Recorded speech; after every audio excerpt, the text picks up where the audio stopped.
Welcome back to BookTeaTalk, the book podcast where two sisters read a book together and chat about it each week over a cup of tea. I'm Kayla. And I'm Maddie. Today's episode is a full recap of Quicksilver by Callie Hart as we get ready to start Brimstone. Ooh. This is going to be a spoiler-heavy refresher. We're walking through the major plot points, character arcs, and world building. So if you haven't finished Quicksilver, this is your warning. And if you have read it, but it's been a minute and the names are fuzzy, you're in the right place. Before we get into it, though, what tea are you drinking today, Kayla? Well, so our lovely mother got us these matching cups for Christmas, and so it will look a little familiar in a second as well. Yeah. It does say sip coffee, read books, and our whole thing is tea. Our silly mom thought that I don't even know if you can see it on here. That she thought the little cup of on here was tea, and it is definitely coffee.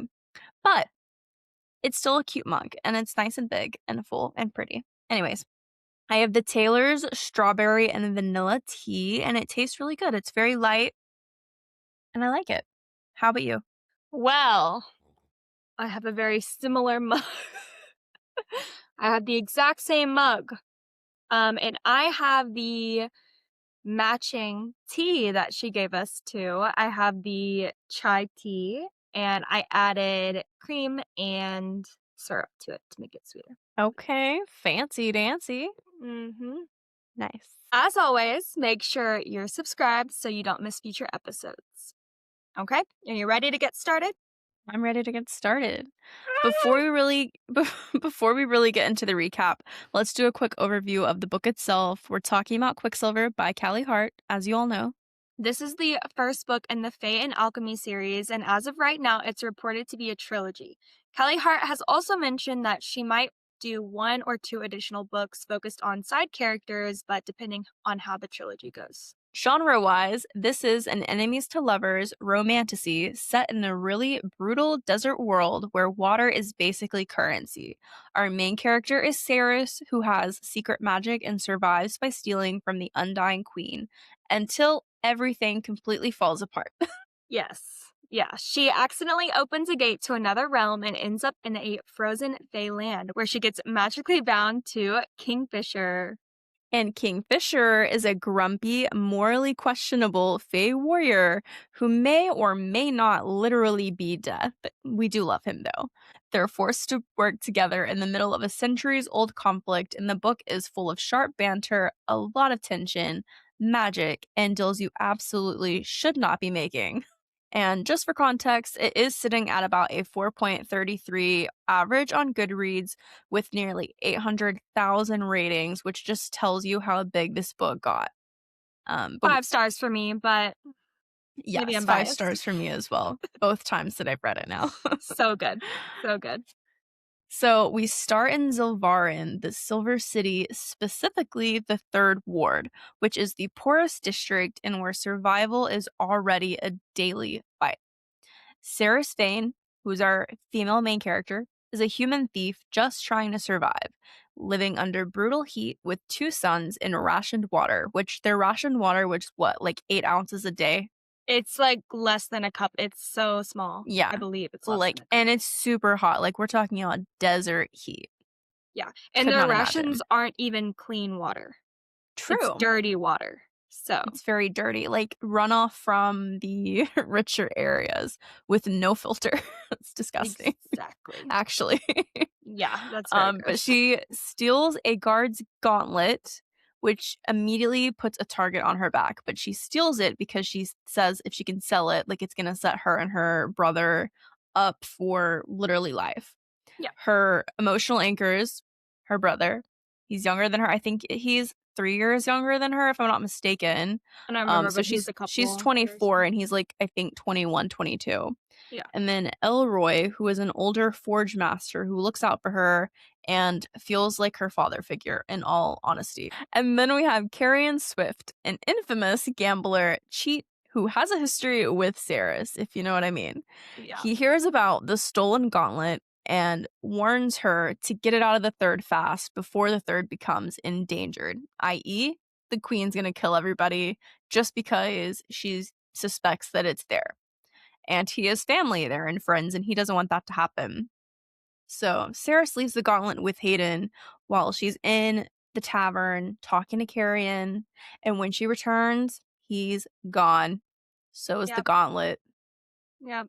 And also, a thing to note with this is during this whole time, she didn't think that maybe you actually can't sell a gauntlet that's from the King's Guard True. or the Queen's Guards. Yeah, she mentioned that after she stole it, that she pretty much Well, she didn't want to can't sell sell it. it.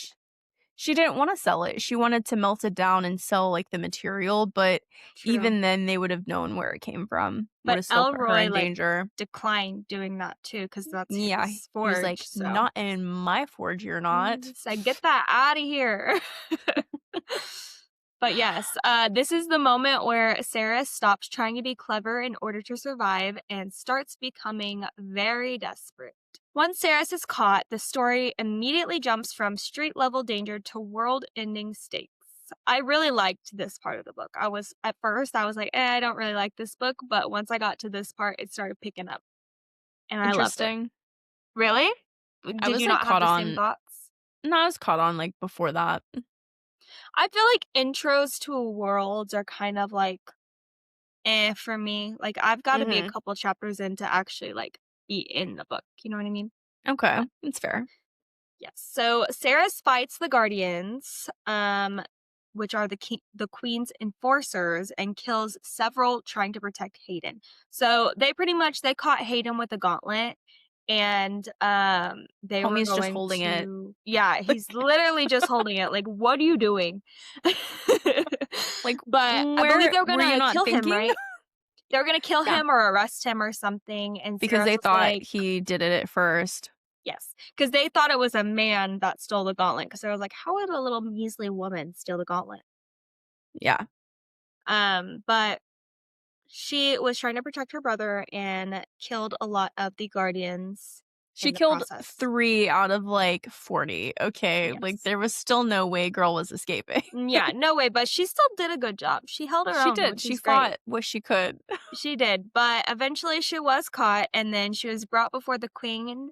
She was brought before the Queen Madra, the unnaturally long-lived ruler of Zilvaren. And she mentions multiple times in the book, she's like, how is the Queen Madra living so long? Like, I don't understand. 1,000 years. Yeah. And there's no magic in this realm. So she doesn't understand how she's still alive. How this But human is 1,000 years old, looking so young.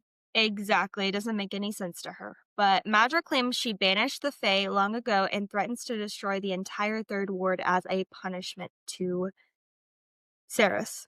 For stealing the gauntlet. Yes. Terrible. After Madra leaves, the captain of the guard, Heron, attempts to execute Saeris. This was when I started like, oh, okay. Like, it started picking up for me, this fight scene. It was great. When he stabs her, Saeris instinctively turns the blade to liquid, killing him. Did that Not happen? even just turning it to liquid. She turned it to liquid and then slowly was guiding it to crawl up his arm, like his legs. And I'm assuming what would be like just encasing him. That's what I was envisioning happening to some That's extent. not what I envisioned No? What did you No. envision? I thought he was like going to stab her and then like she melted it, but I didn't imagine it like going on his face. Well, not on his face. No, she melted it and then it hit the ground. And then when she was like losing a lot of blood, she was kind of guiding it up his leg because I remember it saying like he was trying to get it off of him. He was screaming, like he was starting to hear voices. So that's what I was imagining happening anyways. That part. Interesting. But she has the instinct to remove an ancient sword that was on a raised platform nearby, and that awakened the Quicksilver. And while she's doing this, Heron is screaming like, "No, no! Like, do not take this." She's been stabbed multiple times. She's bleeding out. She's like, "I don't care." He's like, "This is gonna ruin the kingdom." Like, he's saying so many things, and she's like, "I don't care. I'm gonna kill you with this sword." So she pulls out the sword. And a terrifying figure rises from the silver, Kingfisher, who is a Fae general, and who Saeris believes is death itself. Mm-hmm. She believes that he's coming to take her because she's dying. So while Saeris is bleeding out and dying, he then picks Saeris up and drags her through the portal that she unlocked when she took out the blade, and she loses consciousness while all this is happening. We will preface this video, which we should have already said. Some of this information could be slightly wrong. Just, remembering details about books kind of becomes fuzzy, especially if you understand it happening differently than somebody else. So if we got something wrong, don't be afraid to let us know. Correct us in the comments politely. Yeah, Yeah, because when I'm reading books, I literally like picture it in my head, and yeah, sometimes I picture it the way I want to picture it, not actually how it's read. yeah. And we're also taking notes. But by the time you like go to type up our video notes, it can get lost in translation as well. Saeris Yep. wakes up 10 days later in Yvelia, in the Winter Palace, which is in an entirely different realm. We get this bits of information not all at once, but for sake of the video. She's cared for by someone named Everlane, who is actually Kingfisher's sister and daughter of the Fae King of this realm, which is King Belicon, who is Kingfisher's stepfather and current ruler of Yvelia. He demands Saeris stay and learn to control the Quicksilver because he wants all of these portals open. He wants to travel from realm to realm, back how it used to be, even though it hasn't been that way for, I think, 1,000 years or something. Yeah, I think it was like 1,000 years, something like that. Yeah, it's pretty much the entire, like, duration of Queen Madra's reign, I Ruling, guess. yeah. Hmm. So at this point, Kingfisher is revealed to be cursed. He has Quicksilver inside of him that is slowly eroding away his sanity. He has a pendant that was given to him by his mother. Whenever he enters Quicksilver, it keeps the Quicksilver from entering him and getting worse. And it also keeps the Quicksilver in him kind of at bay, like keeps him a little sane. Which he also gave this pendant to Saeris when he pulled her through the portal. That way she wouldn't be impacted by it. Or else she would have And died, then, I yeah, believe, is what he said. Yeah. yeah, probably. Oh, and also it healed her, remember? Because she kept it on those 10 days. Yeah, Yeah, it so did. it did something. And then we also meet General Renfis, who is second in command to Kingfisher, I believe. He pushes for Kingfisher to return to war in Kahlish when King Belicon wants him killed as punishment for a crime that we figure out about later. And then Rusarius, who is the palace librarian, helps teach Saeris about alchemy, as well as I think she was supposed to learn about like Fae um etiquette and stuff, which we never really see her learning. We just hear that Yeah. she's doing stuff wrong, but we never see her actually learning anything. Yeah, because she's a human um and she doesn't know anything about Fae or anything about mhm, magic, so this is all exactly. brand new to her. And then Saeris learns she's an alchemist, a long forgotten form of magic who I believe had never actually been like a human before. So everyone's like stunned. They're like, how can this basic human know how to do such marvelous things, you know? Yeah. Appalled. And then in the forge, she hears the Quicksilver speak, Anarath more, Anarath more, Anarath more, which I guess means release us. Does it? And Do we I know think we that? learn that later. I think we learn it later that it means I release didn't think we us. ever learned what it means. No? Let me Google it. I thought we didn't learn. I don't know if this is an actual It might be thing. from Brimstone. Oop, maybe. Yeah, it means release us, Okay. apparently. I don't think we learned that in this book. Well, I mean, it says it talks to her, and it does say release us about 1,000,000 times. So either way, It she's does. hearing it True. talk to her and chant to her. Okay. And it at some point says release us, release us. And we also learn that it kind of obeys her. They have the Quicksilver and her have like a weird relationship by the Like they end of the talk to book. each other. Like they can have full Yeah, on they conversations. do. And keep in mind, Hmm. Quicksilver is like this metal that can turn Hmm. into liquid. It's odd. Only by alchemists, though. True, or when it wants to. By alchemists, though. but it can do it itself. It can't too, just if it turn to wants to. liquid by itself. It has to have an alchemist, like, push that process. It does what it wants. Yes, but it still has to God. have an alchemist turn it to liquid. Look at us, we're already fighting. Again, it's how you perceive the book. Yeah, okay. Let us know who's right. Exactly. So this is when we realize that Saeris is not just useful to the Fae, she's very essential to the Fae. Because she is able to do something that no one else can do. Since she's an alchemist, she can forge weapons from Quicksilver. God Which is weapons with very important powers. because it's magical, it's magical powered weapons. So, very cool. Okay, this entire middle section of the book is just people making the worst possible promises under pressure. Crazy. It happens a lot. Saeris tries to escape by stealing what she thinks is a relic, but actually just Kingfisher's ring that's not magical at all. I'm pretty sure it's just like a family, like, passed Yeah. down. Okay, so she's trying to escape by jumping into that Quicksilver and going back home because she wants to make sure her brother's alive. Because Madra said that she's going to kill everybody in the third, kill her brother, make sure everybody's dead. And she thinks right now that her brother and Elroy could be harmed or dead. So she's trying to go back to save them. And it didn't really work out for her very well. Because Kingfisher caught her. Yes. Trying to We never escape. mentioned Maddie, this book is so long, we physically cannot mention every single okay. thing that happens. I tried to do, like, major plot points as best as possible. Well, this is a very important moment in the book. Saeris has a fox. Okay, a very nice fox, a very cutesy fox. Very We cutesy. love the fox. Named Onyx. Onyx, yes. Very sweet fox. Anyways, I just thought I would throw that in there. So Kingfisher stops her right when she was putting her toe into that Quicksilver. Kingfisher came and stopped her. And I'm not going to mention that. Not going to mention that, don't I? Mention what? How she stole the ring. I can take it out. I'm not going to mention how she stole the ring. Anyways. With her swift fingers. Yeah.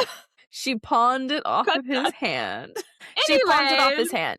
She pawned the ring off of his fingers when he wasn't looking, and she thought that it was going to protect her if she went into the Quicksilver. She thought he wasn't looking, but we figure out later on that she wasn't he as knew. sneaky as she thinks she was. But Kingfisher stopped her right when she was trying to step in, and he admits the truth, that it wouldn't have worked and she would have died because that ring is not powerful at all. It's no Quicksilver. It's just a family heirloom. Exactly. So they end up striking a bargain because she is very upset and she wants to go and she wants her brother and Elroy to be saved. So Kingfisher made a deal that Kingfisher will go into the Quicksilver and retrieve Hayden, her brother. Try to retrieve Hayden. Yes, her that brother. was the big thing. Like he said he would go and try and she would stay and forge weapons for, or no. He said that she would listen to everything that he said. Yeah. Mm-hmm. And she just quickly was just like, oh, okay, sounds great. And if you know anything about Fae bargains, you know the devil is in the details.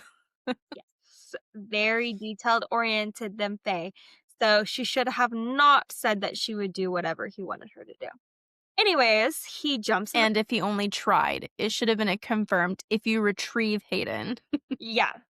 If you retrieve Hayden, then I'll do whatever you want, but she still shouldn't have said that whatever we want. So he goes in the Quicksilver, he tries to find Hayden, and he comes out with Carrion Swift, the man. X.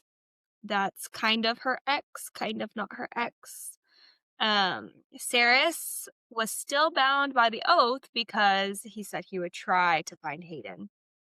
And he did try. He did try. So after this, Kingfisher was like, okay, we are going. Kingfisher took Saeris' Solace, which is the sword that Saeris pulled out of the stone, and they flee to Yvelia. And of course, And the they bring sword Carrion's is gift. his father's sword. Yes, the sword God is his forged father's sword. sword. Correct. So he ends up taking them to Cahlish, which is the city that Kingfisher lived in with his mom. Oh, they don't take him to the war camp yet. You're right. You're right. No. So Saeris finally agrees. Another bargain. Another bargain. You're right. I don't remember what the bargain was. The bargain was basically okay. Saeris basically strikes another bargain with Kingfisher, and set the bargain is basically to the extent of Kingfisher will release her from her previous bargain, allow her to return home to Zilvaren if she agrees to forge enough relics for all of his warriors, which ends up being nearly 15,000 relics, which she doesn't figure out until later. But it still doesn't release her from the first bargain because he can still use it even to the end of the book. That's because it takes her to the end of the book to produce all the relics almost. No. Oh, I see. So he will release her from the first bargain once she completes the And okay, allow yeah, her to go home and allow her once to go she's home. Yeah. made the 15,000 relics. Yes. And keep in mind this entire time Carrion's there and Carrion lets her know that Hayden is safe and he's actually in a different village that makes a little bit more money. He has a good water ration, he has a job, and he's very happy. So she's not really worried about him anymore because of what Carrion said. Mhm. Mhm. Correct. Going forward, do you think Saris's oaths to Kingfisher and or other people are going to be her greatest strength or her biggest vulnerability? Vulnerability, because why are you telling people that you're going to do whatever they want? And, like, girl, use your Yeah. brain, like, think through these things. She's Yeah. I feel like kind of a hasty decision maker in Yeah. all honesty. She's very human, we can tell. Like, she's very human in that Mhm. way. Like, she Agreed. makes quick decisions when she wants Agreed. something. Up until now, most of the tension has been about survival and control. Basically, who has power, who doesn't, and who's making promises that they probably shouldn't.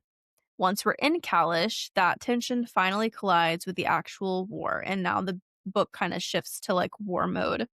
So we see our first feeder attack, which is a vampire that I forget all the lore exactly. They chose not to feed to complete their transition. So they're basically kind of like zombies, but mutilated.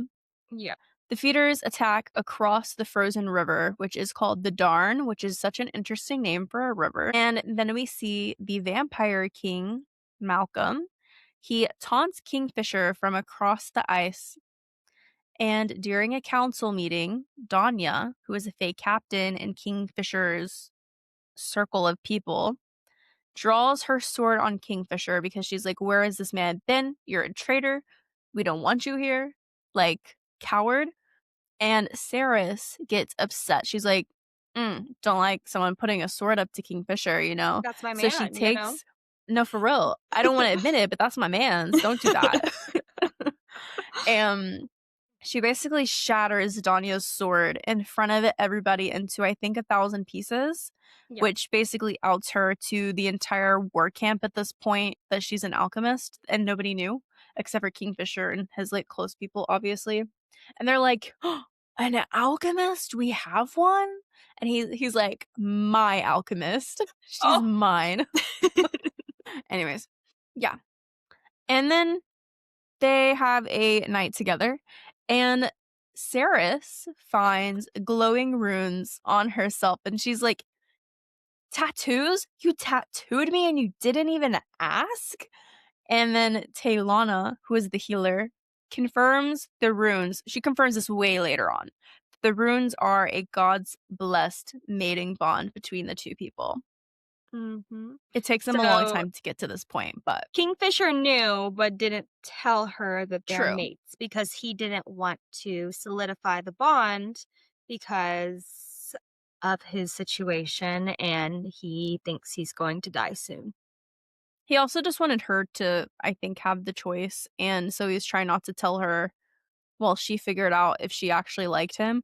But an interesting note as well, she has a tattoo on her chest of a bird, and he can't do anything about that tattoo. But the other tattoos on her arm, her hands and stuff, the 2 different times that they appear, he's able to hide them from other people, even though they're still there, but, like, people can't see them Yeah. until she accepts them. But he won't tell her, like, what she has to do or what they mean to in order to accept them, which is crazy.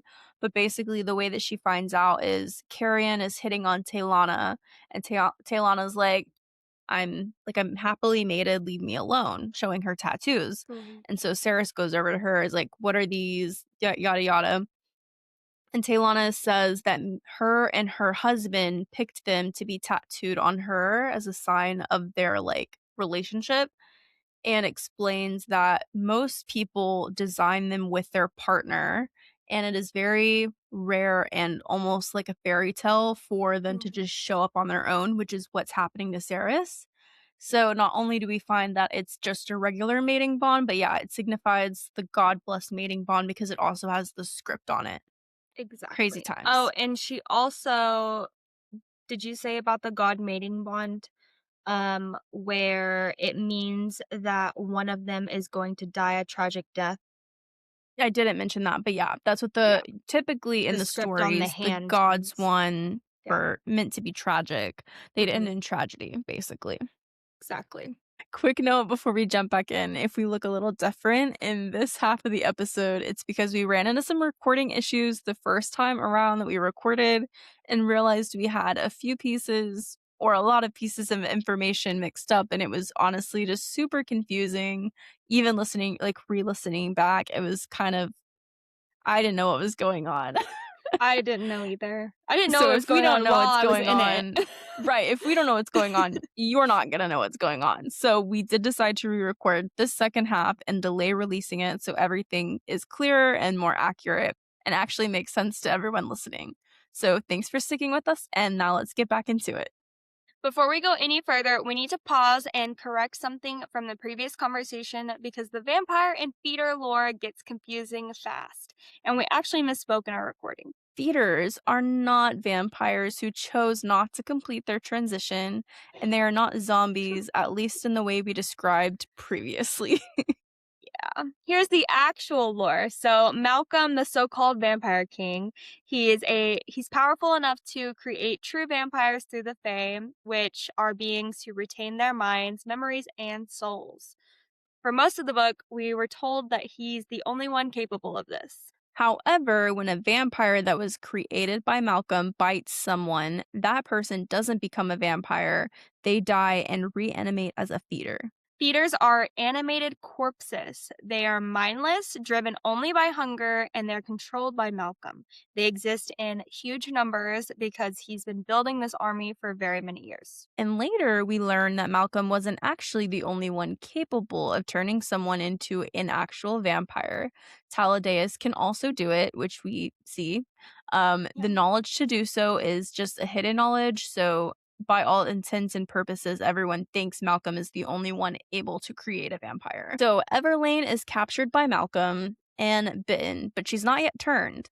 To stop what would happen next, Kingfisher decides to give himself up to Malcolm in order like a trade for Everlane. Saeris, Carrion, and Lorith go after him. They fall into a frozen lake, climb a cliff face, and arrive at a massive amphitheater that is carved into the mountain.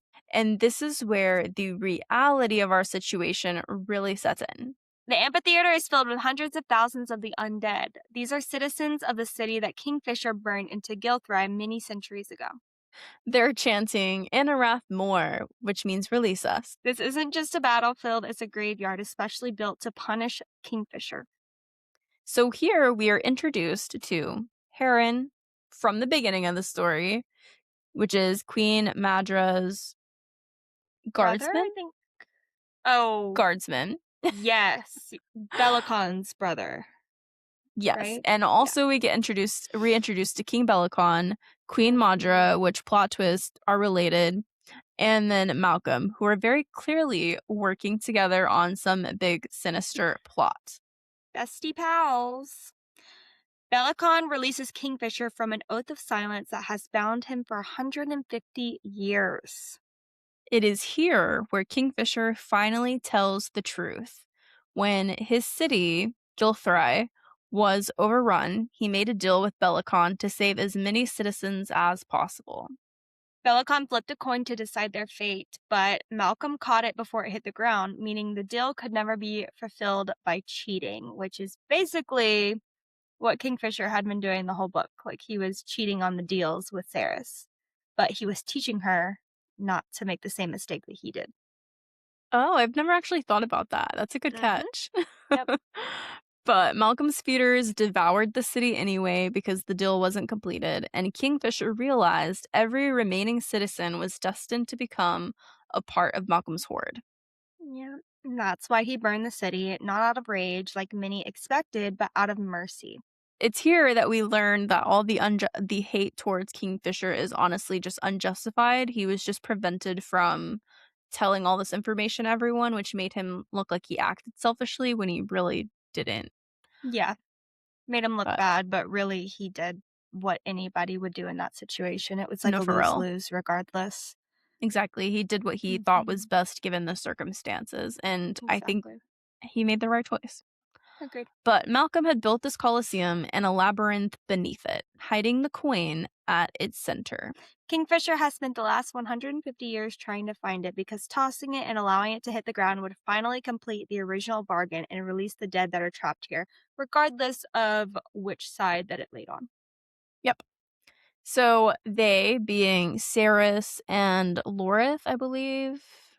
No, Saeris, Carrion, and Lorith Yeah.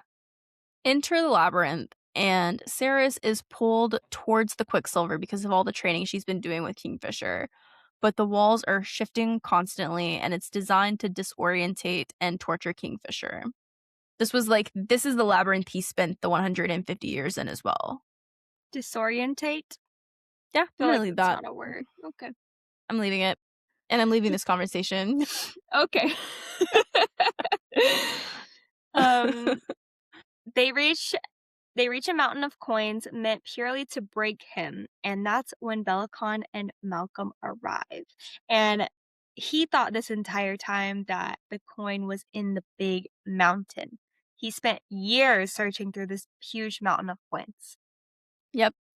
So Carrion chooses this exact moment to deliberately taunt Malcolm into biting him. Yeah. And Malcolm immediately vomits blood because Carrion is Carrion Dianthus, firstborn son of Rurik and Amelia Dianthus. So Carrion's father's blood was used to create the curse that allowed Malcolm to become a vampire. And so that bloodline is poison to him. And that distraction gives Saeris just enough time. Saeris makes a deal with the Quicksilver. She said, "Please, I will do anything if you help me find this coin." And Let me help my mate, for real. please. She asks a small favor of it by leading her to itself. No, it asks a small favor of her, but she doesn't Yeah. know what the favor is yet. Yes. Yeah. So she finds the coin because the Quicksilver led it to her inside the big, many-legged demon. She retrieved it and fully accepts the mating bond between her and Fisher. I will say too, I don't think she actually consciously accepted the mating bond, but because she Agreed. asked the Quicksilver to lead her to itself to save Kingfisher, it took that as in her accepting it, which I kind of Well, have a problem with, to be honest. no, it was basically like she didn't care what it wanted. Like, she would do anything, even if it meant putting her life on the line for him. Yeah, So it makes sense why that would be accepting the mating bond. sure, but she I got didn't it. just outright on her own be like, "I accept my mating bond with him." You know what Yeah, I but I mean? feel like this test is bigger than her just saying that because she's Sure. risking her life for him Yeah. I mean, I'm to not saying save you're him. wrong. I just also feel like it could have, like, I feel like it's a bit of a loophole. True, I guess. It's nitpicking maybe a little bit, but that's Agree my to thoughts. disagree. I Yeah. liked it. All right. So Malcolm, barely holding himself together because of the poison from Carrion's blood, steals the coin and then drives his fist into Saeris' stomach. She starts dying. like dying, losing blood, like she's bleeding out. But she steals the coin back and throws it to the ground. The original bargain is finally fulfilled. The dead in the amphitheater rise as ash. They are finally released from their torment. And Saeris beheads Malcolm with Solace, her sword. In her Snaps for last the living crowd. breaths. Yes, so good. So proud of her for that. I'm so glad she was the one to do it because Yeah, she needed to murder that man. He that was a little was rough. horrible. He was a Yeah. terrible guy. He was. So Taladeus, seeing Saeris struggling because she's literally on the verge of life and death at this point, She's dying. decides to turn to Kingfisher, and it's just like, I need you to tell me. I can save her, but I need you to verbally tell me that you want me to do it, or that she wants me to do it. Yeah, like at first Kingfisher was like, could we heal her? Like, could we get her to a healer? And Taladeus was like, no, like, there's only one way to do this. Like, do you want me to do this or not? Yeah, so he turned Saeris into a vampire in order to save her life. During the change, the Quicksilver called out for its favor. It requested an audience from her. It turns out the audience that the Quicksilver has been requesting, or is requesting from Saeris, is really just a meeting with Zareth, the god of chaos, as she is pulled into a portal directly in front of the sun goddesses Baal and Mithrin in Yes. Zareth's realm. I loved them. I thought they were so cute. They were so funny. I don't know if I agree, but okay. Wait, you didn't like them? I don't dislike them, but I feel like they're manipulating for sure. Manipulating? They were just silly, goofy little girls. They're Nepo babies. Like, what do you mean? I feel like they're manipulating the fates. Anyways, we'll get to You that. think they are? Yeah, we'll get to that. Keep going. Why? Keep going. Oh, like keeping them alive? I'm No, I confused. just feel like they're pulling cords for a purpose, basically. What cords are they pulling? I didn't think they had any power right now. They don't. And they do. I don't know. All gods and goddesses manipulate in order to drive actions and specific events. So, Okay, but what specifically in this book happened that made you think that? I don't know, from all the Kingfisher POV chapters where they've been watching him for years and they pull him into Zareth's realm when they were specifically told not to intervene, but they apparently have an agenda with him. Well, they just like him. I thought. Okay, anyways. Zareth reveals that Kingfisher is his champion, and that there is a rot that's infecting every realm that he guards. That every future where Saeris and Kingfisher meet ends in destruction of the universe, which we already knew that they were godbound and something bad was going to happen to them, but not the whole universe. We did not know that. We did not know that. And no matter how much he bends the fates, they always find each other, Saeris and Kingfisher. He also mentions that he went as far as to prevent Saeris from being born as a fae in an attempt to keep them away from each other, which I thought was kind of crazy. Yep. And how he made Saeris be born in a whole different realm and crazy. Zareth offers a final plan. Take Saeris away from her fate. Make her into something entirely new. This would make it impossible for the other gods to find her and Fisher in order to keep them from being killed.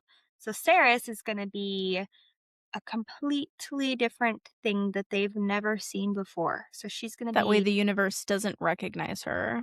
Exactly, which is so crazy. So she decides to accept the deal, and Saeris is now half fae, half vampire, which I guess has never been seen before.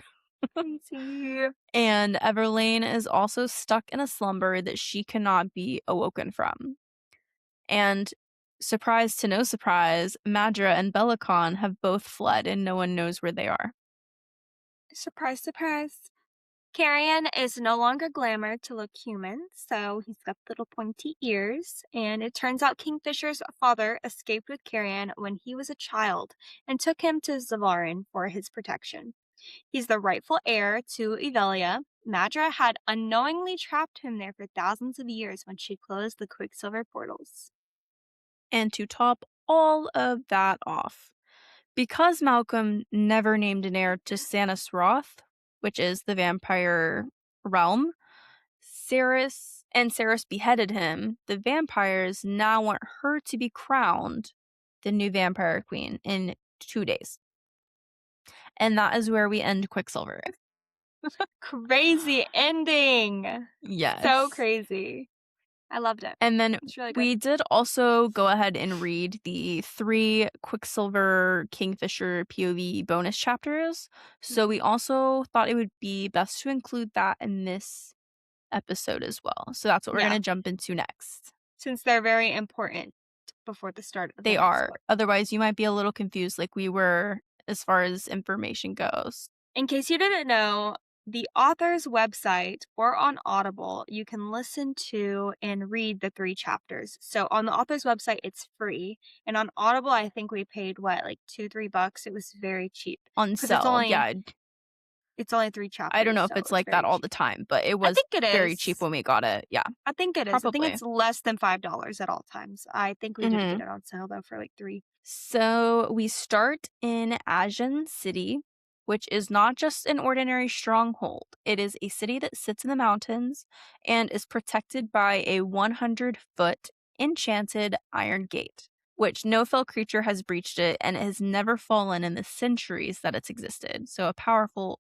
powerful gate. Yes. And of course, iron is lethal to the Fae, and even touching it would be a death sentence. But it's the May Highland Festival. It's a tradition where for 5 days and 5 nights, the gates are left open to welcome good fortune and release trapped spirits. It is also the single most vulnerable time for an attack, unfortunately. And Malcolm, Big Vampire Daddy, has been waiting for this precise moment to enact his plan. I'm leaving that in there. Okay, got it. Malcolm controls the over 5,000 feeders. They are all undead, demonic, and created by his curse called the Midnight's Kiss. Only 1 in 5 survive the transformation. The rest become mindless, living weapons that can apparently climb frozen mountains and tear cities apart with the goal of creating more. Only this time, Malcolm and the feeders do not come to Ajun City alone. He brings along Nam Shakrai, an ancient black dragon who wears very many names that it's very confusing. It's also known as Silent Death, the Drake, Old Blood, Grandfather Ash, I think just Black Dragon, and Nam Shakrai. This is the creature whose breath is molten lava and brimstone, who is supposed to be upholding the 300-year contract it had with the Fae to protect Ajun City. He breaks it because Malcolm bargains with him and promises him unlimited bodies to devour upon, those who do not survive the transition or become feeders.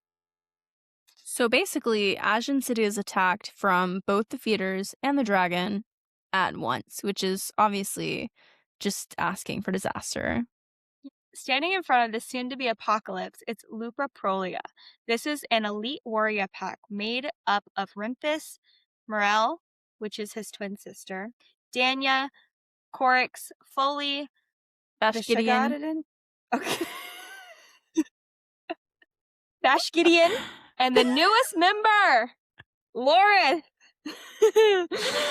And they're all led by their commander. Of course, we love him. We know him. Kingfisher, the Fae warrior with shadow magic, a partial trained resistance to iron, which we learn, and something else living inside of him. Quicksilver.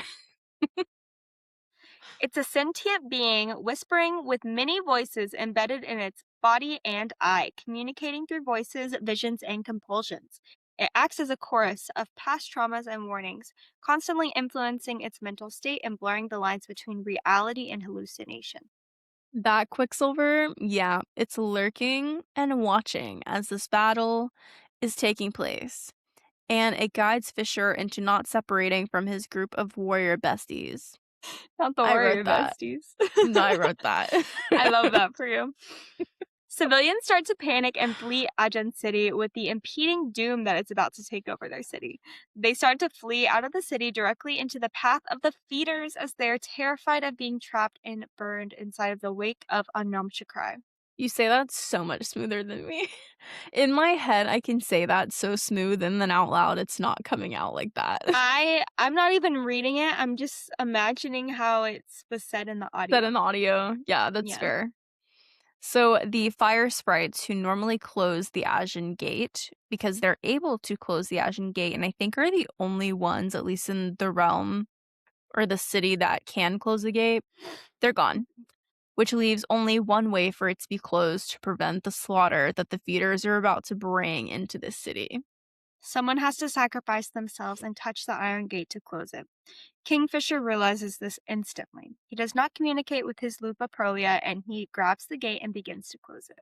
But his hands, they start burning down to the bone. His blood is turning silver. It is very gross, very gruesome. The Quicksilver, though, decides to override the ancient enchantment long enough for this job to be completed.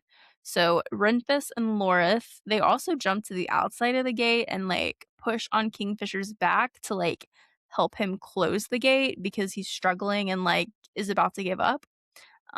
Yeah, it's pretty powerful stuff. Daniel also jumps outside of the gate to stand to fight against the feeders. They are going down together or not at all. The gate finally closes, signifying Ajun to be saved as it would be daylight soon.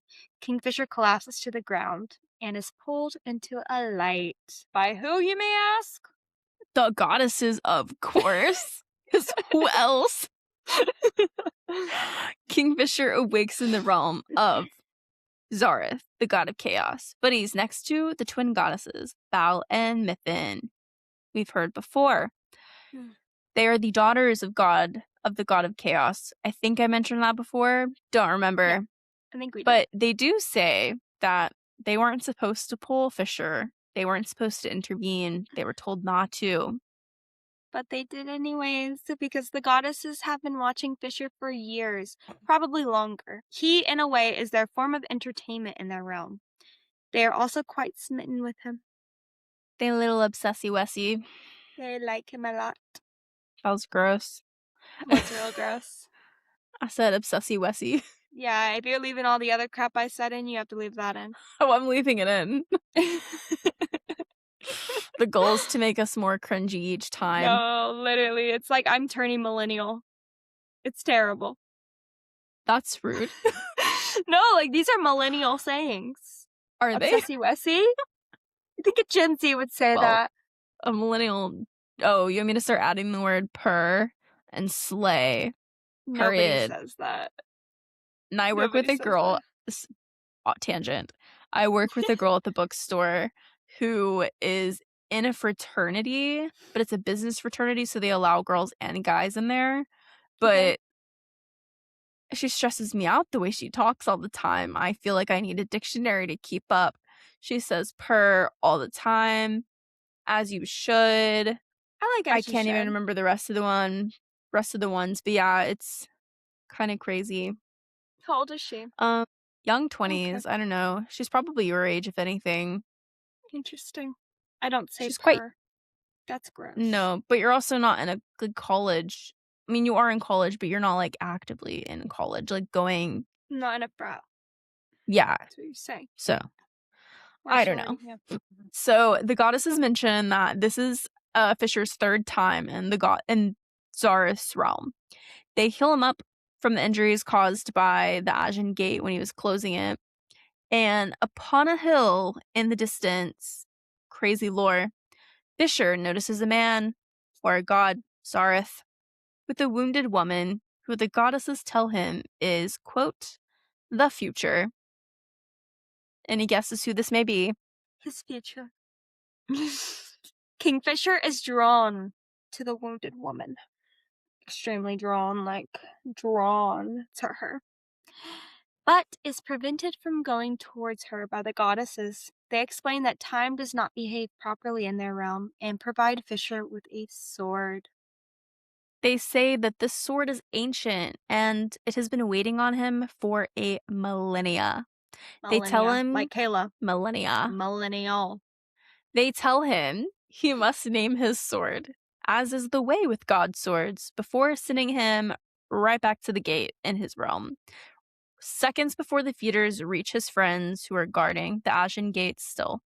As the battle resumes outside the sealed gate, Namshakrai waits and watches. He washes? What is he washing? Hush! I Is he have a like retainer. flubba wub? Look, you can't be making fun of people if you can't talk either, okay? Anyways. He then strikes as Morel, Renfis's twin sister, is carrying a child landing behind her. Brimstone incinerates her, his jaws tearing through what remains. She dies instantly. Renfis is torn up by this, as he should be. Like, this is his twin sister, and this is sad. Very sad. He begins drawing so much magic, it begins to unmake the physical reality around them. He has one agenda: to kill the dragon that killed his twin sister, even if he ends up dying instead. Yep. Kingfisher uses a shadow gate to go to Renfis and stops Florith from touching him, convinces Ren to release the power he has built up. The shockwave, however, obliterates the battlefield. It pierces the dragon's scales. Which is, in fact, the first time that the dragon's scales have ever been pierced in recorded history. Renfis collapses from the power that he'd drawn in, anyways. Completely just. He remains alive, but is forever changed by the events. Also, I was not expecting them to be like pull out that Renfis had a twin sister that we never knew about, because not once does it mention it in Quicksilver. But I think it's a good way to It is. start I like the way that it's done. It was situation. Yeah. Yeah. I think so No. too. Very So the interesting. Quicksilver turns on Kingfisher immediately in the wake of this death. Morel appears to him in hallucinations as the victims of Ajun City, as corpses, as feeders, accusing him of letting her die. The Quicksilver calls him a traitor. Obviously, this isn't really Morel, it's just his guilty conscience of letting her die, even though he didn't let her die. There's wasn't literally his nothing he fault, could but- have done to prevent this, most likely. He still stays to fight, still leads his team to ambush the dragon on a cliff platform soaked in the shadows. Their battle cry becomes Nemorel, which means for Morel. She's dead. Which I think was so cool. I had the hunch that that was what the Morel meant as soon as we got introduced to the character Morel. But like, I that's didn't. so, I love that. I didn't You think didn't? about that.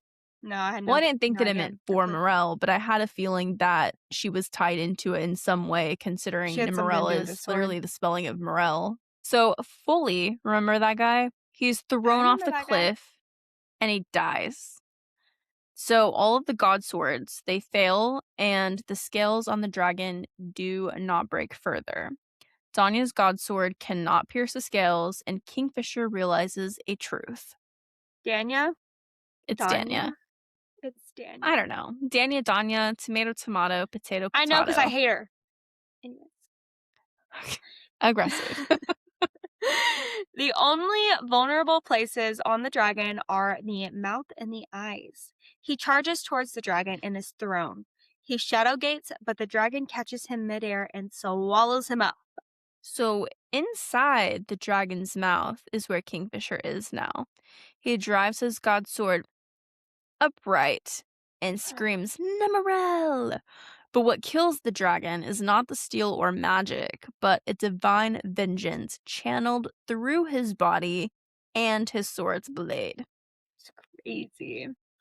After this is when the dragon collapses. Dead. Immediately. And Kingfisher is trapped inside, of course. Of course, because where else would he be? So, because he's trapped inside, and I think probably has sustained some damage, blood loss at this point, he starts to drift off. And while he's drifting off, who else does he see in his little visions except for our girl Morel? She tells him that she loved him and accepted that he could not return the same love that she had for him. Ridiculous. You look possessed. Because Like, like that's the exact face I was making when I was reading it. I was like, what is this crap? Knowing he could never love her the way she loves him, it was okay because that was enough for her to remain as his sister and not his lover. She bound part of her soul into his sword. It's here that she passed on a message to Fisher that all of the god swords would soon begin to fail. His would not, because she now lives inside of it. so Morel tells Fisher also that his mother is nearby, still loving him, still watching him, and gives one final warning that I want to talk about in greater detail, maybe in a next episode. The warning is this: you must guard your true name because your life depends on it. And Morel fades away. No, but like, why is a girl in his sword? And why does Saeris not know about this? No, seriously. Like, genuinely think about this. You know what? You were so valid because I feel like we keep finding more and more out of how much he's not telling her. He's giving Xaden. You know what I mean? Yeah. I'm tired of these little men. They're not little, but like just They're trying to pretend that they know best They're and not perfect saying, in the first book. Yeah. And well, not even in the first book. He omits truths from her even in the first book. But it's like, who are you to decide what I need to know and what I don't need to know? Like, let me decide.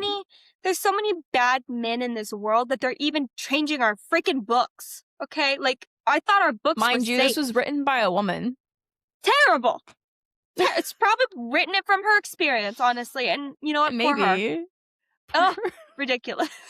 No, it's true. Because, like, why is this girl that loves Fisher and his sword and he carries it with him everywhere? Like, back in Cahlish, in his ancestral home, Kingfisher discovers dresses his mother had hid in the back of her closet. They weren't his mother's style. They were royal blue and black. They were her style. Saeris. His mother had foreseen her, as we already know, because she drew images of her and prepared for her to be in Kahlish. And also in this chapter, he mentions that Saeris is a plague to him and that she will be the death of him, and her scent drives him crazy. This is in the same part as Quicksilver. Right. This is as far as based the on time. when they're timeline-wise, this is when they're like first started like meeting and stuff. So he's looking at those This dresses, is when they fled Yvelia to go to Kahlish. Yeah, exactly. So he's looking at all these dresses, and this is when they like first met. So I think that's kind of crazy. Kingfisher notes that he feels jealous of Carrion Swift, and he's super protective beyond reason when it comes to Saeris. She mentions wanting a bathroom to like clean up, and he builds her a bathroom attached to her bedroom that was not previously there from a magic of illusion that he has access to it so that she can bathe safely. He watches her arrive and then notices how thin she was from life in Zilvaren.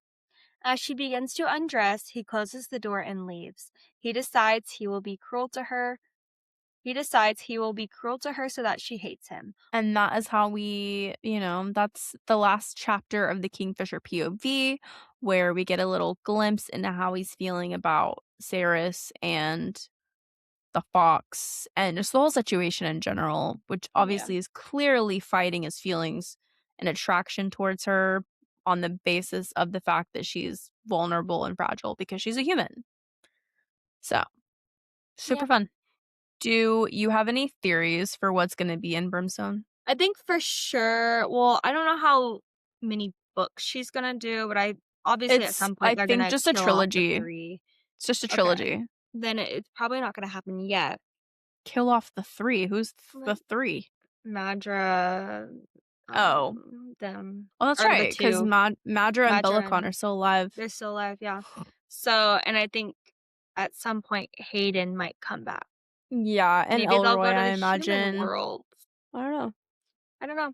Maybe she'll have some superpowers that we don't know about. I do think it's interesting because part of the runes on her hands are to symbolize that she can not only do alchemy when it comes to Quicksilver, it means she can dabble in earth. I forget what all the different types are, but it does mention Brimstone, which is the title of the next book. So obviously Brimstone is some type of elemental thing that she can Yeah. also control. Yeah. So that's kind of cool, I guess. I do feel like we're gonna see a little bit of a love triangle. What? With Yeah, who? because with Taladeus, Taladeus? What are you talking about? the And guy Carrion? who is no, Taladeus and Saeris. What? What are you talking about? Because he sired her, he turned her into a vampire, and that kinda controls her. Oh. And she's gonna have to It drink from him. in order to survive, she has to drink from him, which we already saw that she did do. But it mentions that Mm. whenever a vampire sires another one, they're kind of like at their beck and will, like they're wanting to do anything to please them. And so maybe she's infatuated with Taladeus and he has to like push her away because he's friends with Kingfisher, or maybe he turns evil and has like different like ulterior motives. I don't know. Or maybe I it's feel kind like of we're gonna like a see something Carrion like that though. situation where he's like trying to like flirt with her and stuff. I Maybe. don't know. I don't We'll know. see. That's very And it'll be interesting interesting. to see It's a good take. Carrion's role in the grander scheme of things now that we know who he is. Carrion. Carrion. I read the Carrion. audiobook. It's Carrion. I did too. Mm, It's still a weird name to pronounce though. I think that about sums up what I like theories I have, I guess. yeah. Theories for me. I think they're gonna try to find a way. I think what the book is gonna be about, they're gonna try to find a way to like fully save Kingfisher. And Oh yeah, because it does mention that towards the end of the book, Taylana and one of the witch healers have started to Mhm. subside the Quicksilver in him and is like slowly making it go away. Yeah. So that's kind of interesting too. Yeah, they're like coaxing it out of him or something like that. Yeah, I something don't like know. that. So I guess we'll see what happens with that, but I'm excited. I don't want to wait for the third book. I Have you want it to read the be summary immediate. for the second one at all? I haven't. I am coming at this with a clean slate, which is Me too, me great. too. Have you read it? No. The We'll summary? read it at the beginning of our next episode though. Okay. Sounds good. But Can't wait. yeah, by the end of Quicksilver, nothing is clean or resolved. Malcolm is dead, and the fallout from that death is obviously going to be massive. Gonna be really big. For sure. Everlane is alive but unreachable. The gods have it That's right. She's directly. being healed. Yeah, the gods have it directly intervened, and Saeris isn't fully human, fae, or vampire anymore. She's something entirely new. And Kingfisher, still standing in the middle of everything, bound to war, a curse, and now a future that even the gods can't clearly see. Thank you for hanging in there with us. This episode was really about getting all the pieces back on the board before moving forward, because I'm sure Brimstone is going to up the stakes even higher. Scattered pieces. That's what it was. Scattered pieces. Yes, but we'll be What? starting book 2 next week, starting with chapters 1 through 10, and we will get back here to digest everything in between. Thanks for hanging out with us here on Book Tea Talk. Don't forget to join us next week as we dive into Brimstone finally. And until then, make sure you are following us at Book Tea Talk across all platforms for updates, bonus clips, and more. We hope you have a wonderful week. Bye. Bye!